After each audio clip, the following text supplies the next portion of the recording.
Halo, selamat datang di Kantong Ilmu. Kali ini saya ingin menjelaskan tentang langkah-langkah untuk memasuki future trading.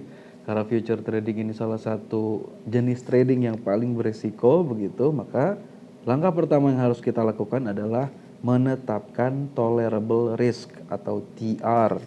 Nah, ini maksimal 5%. Jadi ini balik lagi sesuai dengan toleransi teman-teman semua. Kalian bisa pakai 1, 2, 3, 4, atau 5%.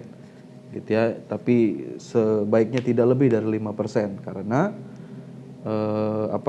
kalau misalkan tolerable risk-nya terlalu besar, nanti loss-nya nanti terlalu besar. Walaupun mungkin toleransi orang terhadap loss tuh beda-beda gitu ya. Lebih kecil lebih baik begitu, tapi kalau misalkan boleh dimaksimalin itu maksimal 5% gitu. Ada yang biasanya pakai 2% ataupun 1% bagi yang sering scalping begitu. Ya, kemudian yang kedua adalah buat trading plan. Nah, ini buat trading plan ini intinya kita tahu di mana kita mau open posisi, di mana kita mau tetapkan target profit dan juga stop loss gitu ya. Yang penting trading plan kita risk reward rasionya minimal 1:3 begitu. Kalau misalnya bisa 1:4, 5, 6, 7, 10 dan sebagainya itu lebih baik gitu ya. Tapi jangan terlalu jauh juga gitu. Itu nanti enggak visible gitu, enggak memungkinkan untuk dicapai dalam waktu singkat gitu. Kemudian yang terakhir adalah selanjutnya adalah tetapkan jumlah maksimal margin yang boleh dipakai sesuai dengan TR gitu. Nanti saya sampaikan kembali mengenai jumlah maksimal margin itu rumusnya seperti apa sih. Kita ngitung begitu berdasarkan dengan tolerable risk dan trading plan yang sudah kita buat. Terakhir ya udah tinggal eksekusi gitu. Jadi kalau misalkan nanti loss juga masih sesuai dengan toleransi lossnya, kalau misalkan profit juga ya oke gitu. Jadi intinya kalau misalkan dalam trading, apalagi di future trading, mindsetnya pasti rugi gitu, atau siap-siap untuk rugi, jangan hanya siap untuk cuan begitu, tapi yang paling penting adalah kita siap untuk rugi gitu. Nah, salah satu persiapan kita untuk rugi adalah dengan memanage risiko yang pastinya ada begitu. Ini mungkin salah satu langkah kita bisa memanage risiko yang ada gitu ya. Oke, kita mulainya di 4 jam gitu ya. Intinya kita saat ini masih dalam tren yang turun atau downtrend begitu. Nah, kita tetapin aja nih range untuk trading kita gitu ya. Nah, ini high terakhir, ini low terakhir gitu ya. Nah, ini di sini masih high, low, high, lower high, lower low, lower high, lower low. Nah, di sini sudah membentuk higher high. Ini higher low ya bisa lah, tapi ini terlalu sempit gitu. Tapi di sini bisa disebut higher high sih. Tapi intinya di sini ini higher high, di sini bisa disebut higher low gitu. Kalau dia ternyata naik ya bagus gitu. Tapi kalau misalnya dia turun, selama dia nggak turun masih lebih bawah daripada ini, maka masih ada kemungkinan untuk naik lagi gitu ya. Oke, tadi langkah selanjutnya adalah buat trading plan. Kira-kira saya mau bikin trading plan gimana ya? Nah, di sini sih sebenarnya udah ada rejection nih. Nah, rejection di POI nih di sini nih. Di supply zone kecil. Di supply zone time frame 4 jam gitu ya. Kemudian dia turun tapi dia ketahan oleh support yang ada di sini gitu. Ini ada support lah ya. Nah, ini kan ini resisten, jebol, balik support, kemudian dia naik gitu ya. Apakah ada kemungkinan dia naik atau turun dulu. Kalau misalkan saya lihat dari kekuatan ininya, sepertinya akan turun dulu begitu. Tapi saya juga nggak menyarankan untuk nge-short di sini begitu. Kalau mau nge-short tadinya di sini gitu. Untuk melihat kondisinya kita bisa lihat di time frame yang lebih kecil, misalkan di 15 menit gitu ya. Nah, ini setelah rejection, kemudian ketahan di support, bikin 2 kali, kemudian naik, kemudian tapi turun kembali gitu. Jadi kalau misalkan ini double bottom, harusnya dia langsung naik ke atas gitu. Tapi ternyata tidak kuat, akhirnya dia turun ke bawah gitu. Jadi teman-teman bisa bikin trading plan-nya nanti gitu ya. Kalau misalkan sudah ada break dari sini nih, gitu, break ke sini baru nanti di targetnya di sini, gitu. Tapi kalau misalkan lihatnya seperti ini, ya kalau misalkan kita anggap lah ya, ini impuls nih, ini dari sini ke atas nih impuls. Nah sekarang lagi koreksi gitu ya. Ini let's say ini wave 1, wave 2 nya sedang terbentuk gitu. Kalau misalkan kita boleh, kalau kita misalkan mau bikin pakai Fibonacci gitu ya, extension dari sini ke sini, ini A, kemudian di sini B, dan C-nya ada di sini gitu, di 34.044 gitu ya kira-kira. Nah di sini ada market struktur nih, gitu ya. Di sini jadi resisten, di sini jadi resisten, breakout, retest, habis itu dia naik. Jadi kemungkinan di sini bisa diasumsikan sebagai level yang perlu kita cermati atau kita sebutnya POI lah, point of interest gitu. Mana nih? Nah di sini oke. Ini bisa disebut juga demand zone nih di sini, oke. Ya, jadi kita bisa buat trading plan-nya di sini long gitu ya.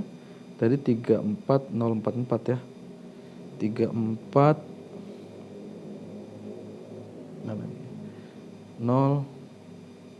044 gitu ya. Nah, kira-kira stop loss-nya di mana? Apakah mau di sini tapi kayaknya ini terlalu sempit, kita bisa stop loss-nya di sini misalkan. Ya. Nah, resisten terakhir kan ada di sini nih, long high terakhirnya gitu ya. Kita lihat di sini risk reward rasionya 4,16 which is okay gitu, masih dalam trading plan yang baik lah gitu kan. Tadi kan minimal 3, ini 4,16 berarti oke. Gitu ya. Kemudian langkah selanjutnya setelah kita buat trading plan adalah tetapkan jumlah maksimal margin sesuai dengan TR. Nah, ini kita sudah punya data nih di sini. Bahwasanya ini agak turunin dikit lah ya. Nah, di situ kira-kira oke. Ini 4, berapa nih? 4,12 masih oke. Ini stop lossnya 3,41%. Take profitnya mah nggak usah terlalu dipeduli. Yang penting kita fokusnya ke resiko aja, gitu ya. Karena di tengah perjalanan bisa aja teman-teman gatel lah, close di sini gitu atau close di sini. Nggak ada masalah. Profit is profit. Yang penting kita fokusnya pengendalian resiko, gitu ya. Nah, maksimal margin itu ada rumusnya, yaitu itu tulisnya max margin. Let's say total aset kita misalkan modal kita adalah $100 gitu ya. Ini rumusnya adalah TR atau tolerable risk dikalikan dengan aset kita. Oh, ini pakai tanda kurung, kemudian ini dibagi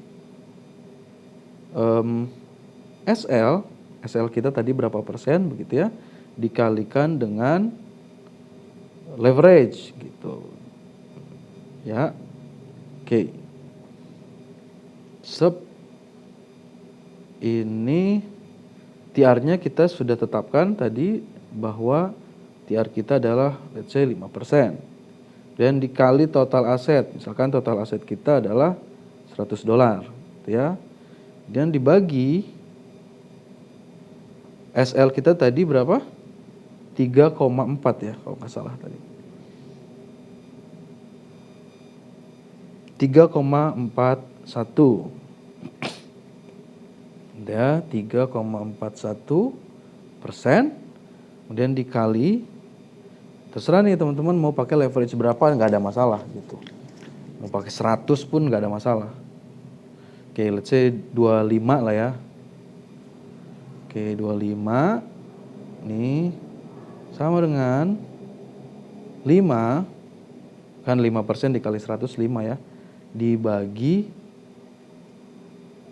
85,25% sama dengan 5,86 dolar. Artinya kalau kita pakai leverage 25, maka maksimal margin yang boleh kita pakai sesuai dengan tolerable risk kita adalah 5,86 dolar. Gitu ya. Dengan asumsi tadi stop loss kita 3,41%, maka kalau stop loss kita hit berarti 3,41 dikali 5,86 dikali 25 dibagi 100. Nah, ini kalau misalnya kita loss value stop loss kita adalah 4,99. Berarti masih di bawah tolerable risk kita yaitu 5 dolar gitu ya. Kalau misalkan ternyata target kita yang hit, ini berapa nih? 14,06 dikali 5,86 dikali 25 dibagi 100. Nah, ini kita kalau misalkan target kita yang trigger atau hit begitu, kita akan profit 20,5979 dolar atau 20%-an lah dari total aset yang kita punya. Gitu. Jadi begitulah cara mengatur max margin kita gitu. Kita boleh pakai leverage berapapun, yang penting hasilnya adalah ya udah kita hanya boleh pakai margin yang sesuai dengan tolerable risk kita ketika ternyata stop loss kita yang malah kena gitu. Jadi tadi langkah-langkahnya adalah tetapkan tolerable risk which is 5% dari total aset, kemudian buat trading plan dengan risk reward minimal 3 gitu ya. Lebih dari 3 lebih oke gitu. Kemudian tetapkan jumlah maksimal margin sesuai dengan TR. Nah, ini tadi rumusnya sudah ada gitu ya. Baru udah eksekusi gitu ya. Teman-teman tinggal ngelimit, udah tidur gitu ya. Mau stop loss yang kena, ya udah berarti belum rezeki tapi masih dalam batas toleransi gitu ya. Tapi kalau misalnya ternyata profit yang kena, ya udah profit gitu. Dan biasanya kalau profit itu ya akan menambah semangat kita gitu untuk trading lagi. Jadi sebisa mungkin jangan terlalu memakai emosi dalam trading, nanti malah jadi kacau gitu ya. Intinya yang penting teman-teman fokus kepada pengendalian risiko, maka kemungkinan suksesnya itu akan sangat besar dibanding teman-teman walaupun teman-teman ngerti technical analysis sehebat apapun, tapi kalau misalkan teman-teman nggak disiplin mengendalikan risiko, maka itu bullshit gitu ya. Karena sehebat apapun technical analysis teman-teman, tapi isi teman-teman itu tidak cuma logika, tapi ada juga emosi. Nah, kadang kalau misalkan emosi yang udah mengontrol, maka logikanya juga udah gak kepake gitu ya. Nah ini saya pernah simulasikan kalau misalnya teman-teman disiplin aja pakai maksimal 5% risk teman-teman gitu ya. Pun teman-teman loss terus, itu teman-teman bisa trading sampai 100 kali gitu. Jadi bahkan trading ke 100 itu pun teman-teman loss, itu sisa aset teman-teman masih ada sekitar $0,6 gitu. Tapi ya masa iya 100 kali trading 100 kali loss, kan kayaknya itu bodoh banget gitu. Pertama teman-teman nggak evaluasi, nggak belajar gitu ya, bagaimana cara trading yang benar, bagaimana open posisi yang benar di mana begitu ya. Tapi kayaknya sesial-sialnya orang juga rasa-rasanya nggak mungkin 100 kali loss berturut-turut gitu ya.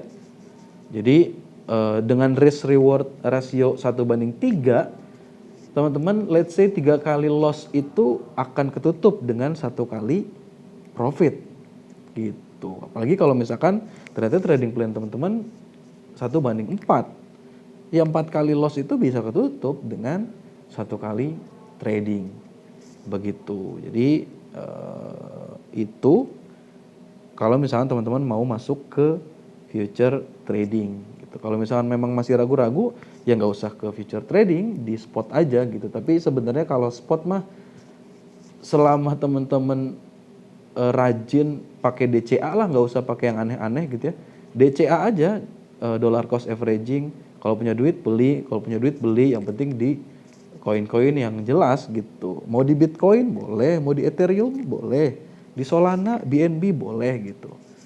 Jadi kalau misalkan beli spot untuk jangka panjang mah rasa-rasanya sih kemungkinan ruginya tuh kecil. Kalau kata Michael Saylor, kalau misalkan mau untung di Bitcoin minimal hodl itu 4 tahun. Karena secara historis orang yang megang Bitcoin selama 4 tahun nggak pernah rugi gitu.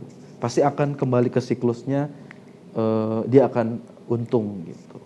Jadi kalau misalnya teman-teman mau spot, ya udah selama 4 tahun aja DCA sebulan sekali gitu ya. Sebulan sekali teman-teman nyisihin 100.000, 100.000, 100.000 selama 4 tahun, ya udah 100 kali berapa tuh? 48 gitu ya, jadi 4.800.000. Nanti di tahun keempat 4.800.000 atau lebih gitu. Jadi mungkin itu dulu langkah-langkah untuk masuk ke future trading. Semoga bermanfaat. Kuncinya adalah pengendalian risiko dan disiplin. Terima kasih.